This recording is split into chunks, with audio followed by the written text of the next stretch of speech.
ওলে লে ঠোঁটে লিপস্টিক দিতেছে। আচ্ছা, গালে একটা চুম্মা দিয়ে দিল। ওরে বাবা রে বাবা, ও বাবা দেখাইতেছে আমগো। ভাই তুই একটা কাজ কর, আমি তোর একটা বুদ্ধি দেই। তুই এরপর যখন তোর যে মানে নিচেরটা যেটা আছে আর কি, যেটা অস্ত্রটা আছে, যখন গর্তে ঢুকাইতে যাবি তখন একটা সুন্দর করে যখন ওই যে উপরে পলিথিনটা পরাবি না, মানে ওই যে বুঝোছি তো, মানে কন্ডম আর কি, যাক বলে কয়া লাইছি, এটা যখন পরাবি তখন আমগো একটু এই ভিডিওটা করেও দেখাইস।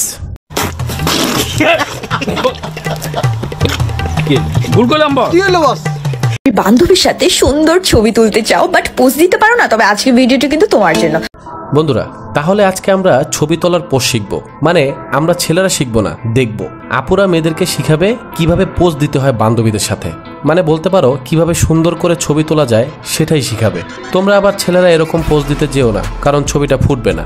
এর পিছনে একটা কারণ আছে, ভিডিওটা দেখো পুরোটা, তাহলে বুঝতে পারবা। ফার্স্ট পোজে এরকম মোটেও দাঁড়ানো যাবে না, একটু সাইড হও, এক পা উঁচু করো আর ভি করো। এটা কি ধরনের পোজ আমার তো মাথায় আসতেছে না, কারণ এই ছবিগুলো বিভিন্ন কোয়ালিটির মানুষ দেখবে।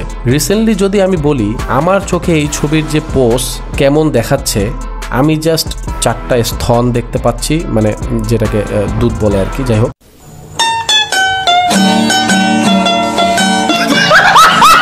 যেটা একদম হাইলাইট হয়ে আছে। ডোন্ট মাইন্ড, কেউ মাইন্ড করো না। এবং এরা যে পোশাক পরছে, এই পোশাকের কোনো অন্যায় নেই, মানে এক কথায় অশ্লীল একটা পোজ। এটা হলো আমার রিভিউ। তোমাদের কি রিভিউ তোমরা কমেন্ট বক্সে কমেন্ট করতে পারো। চলো সেকেন্ডটা দেখি। নেক্সট সেকেন্ড পোজের জন্য ক্যামেরাটা জুম ইন করো, অপোজিট সাইডে ঘোরো, দুজনের হাতটা ধরো আর হাসি দাও। মানে কি বলবো, যাই হোক বিশ্বাস করো, এবারও এই ছবিটার মধ্যে যে পোজ দিছে, যে পোজ নিয়ে তারা ছবিটা তুলছে, এখানে তাদের দুজনেরই স্তন মানে দুদু হাইলাইট হয়ে আছে। মানে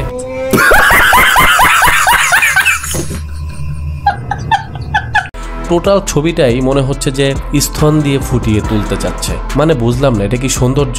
এটা আমার পছন্দ হয়নি। এটা আমি ভাই অশ্লীলতার মধ্যে ফেলে দিলাম। চলো 3 নাম্বারটা দেখি। নেক্সট আর পোজের জন্য এভাবে বোরিং ভাবে মোটেও দাঁড়াবা না, পিছনে ঘুরো, একজন আরেকজনের হাতটা ধরো, এক পা উঁচু করে দাও আর জাস্ট এভাবে পিছনে তাকাও। এই পোজ চলে বলতে পারি, কিন্তু কপাল ভালো তাদের দুজনেরই বড় বড় পাছা নাই। তাহলে এটাও অশ্লীলতার মধ্যে পড়ে যেত, বাট পড়েছে আমার মনে হয়, কারণ খেয়াল করে দেখেন, এখন আমরা পিছন সহ তাদের স্তন দেখতে পাচ্ছি। সঠিক বলেছেন, আপনার বুদ্ধি ভালো।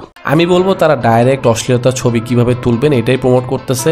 এই ধরনের ছবি যদি আপনারা তুলেন, তাহলে আমি যেমন কমেন্ট করছি, পাবলিক কিন্তু ঠিক তেমনই কমেন্ট করবে। তো যারা মান সম্মান বিক্রি করতে চান, তারা এই ধরনের ছবি পোজ নিয়ে বান্ধবীর সাথে তুলতে পারেন। So keep it up. আজকের জন্য ভিডিওটি এখানেই শেষ করছি। দেখা হবে নেক্সট ভিডিওতে। আর আমি বলবো এই ট্রেন্ডকেও ফলো করেন না যারা মুসলিম আছেন। সো সম্মান একটা বড় জিনিস এবং মেয়েদেরকে পর্দায় সুন্দর লাগে।